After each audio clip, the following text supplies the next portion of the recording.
दूषित पाणी पुरवठ्याच्या विरोधामध्ये मनसे आक्रमक झाले आहे। पाणी पुरवठा अधिकाऱ्याला दूषित पाणी पाजण्याचा प्रयत्न करण्यात आलाय। 2.5 महिन्यांपासून कोंढव्यात काही भागात दूषित पाणी पुरवठा केला जातोय। सातत्याने पाठपुरावा करून पालिकेच्या अधिकाऱ्यांचं याकडे दुर्लक्ष होत असल्याचं समोर येत आहे। दूषित पाण्याचा प्रश्न न सोडल्यास त्या पाण्याने अंघोळ घालण्याचा मनसेने आता इशारा दिला आहे। पालिकेच्या अधिकाऱ्यांचं या दूषित पाण्याकडे दुर्लक्ष होतंय। आता मनसेकडून इशारा देण्यात आलेला आहे। मनसेने अधिकाऱ्याला दूषित पाणी पाजण्याचा प्रयत्न केला आहे।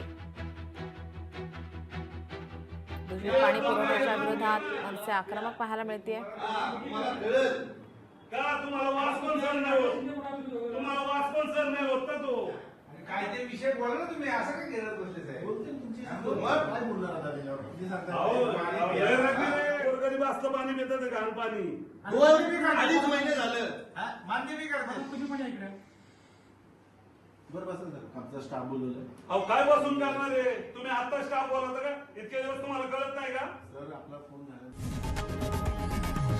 लोकशाही मराठी ऐका, पहा, जागरूक रहा।